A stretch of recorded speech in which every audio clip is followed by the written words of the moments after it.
आपके बीच steps of language development पहले step पे चर्चा हो चुकी थी। पहला स्टेप जो हम आपके बीच प्री स्पीच लैंग्वेज डेवलपमेंट के बारे में आपके फर्स्ट एपिसोड में मैं चर्चा कर चुका हूँ। सेकंड एपिसोड में मैं आपके साथ चर्चा करूँगा later speech of language development. Later speech language development पर चर्चा करेंगे। इसका हिंदी अनुवाद ये है पशवाक भाषा का विकास।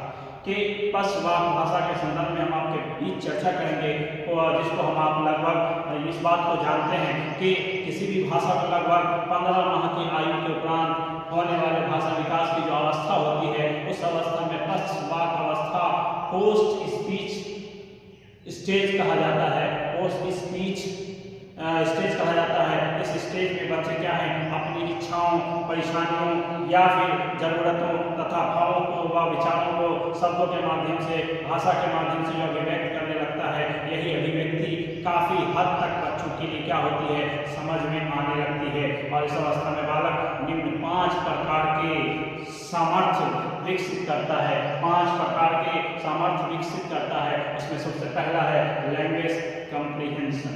पहला लैंग्वेज कॉम्प्रिहेंशन। पहला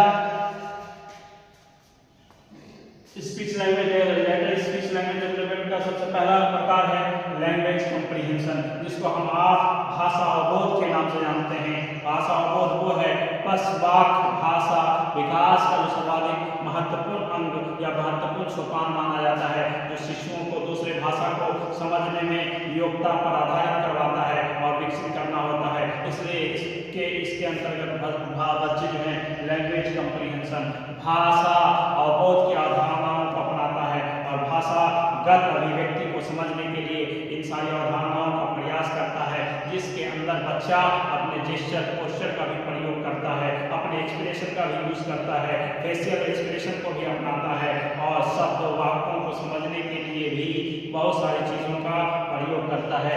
लैंग्वेज कॉम्प्रिहेंशन के अंतर्गत बच्चा जो है वो इस बात की ओर ध्यान केंद्रित करता है, जो अपने जेस्चर्स का प्रयोग करता है और जेस्चर्स के माध्यम से, वो हाव भाव के माध्यम से बच्चा अपने परिजनों तक पहुंचता है। उसी तरह से दूसरा जो मैंने बताया फेशियल एक्सप्रेशन के आधार पे मुखाकृति के अपने चेहरे के घुमाव से भी अपने परिवार के सदस्यगण को अपनी ओर ध्यान आकर्षित करवाता है। तीसरा जो होता है इसके माध्यम से वो क्या करता है, बच्चा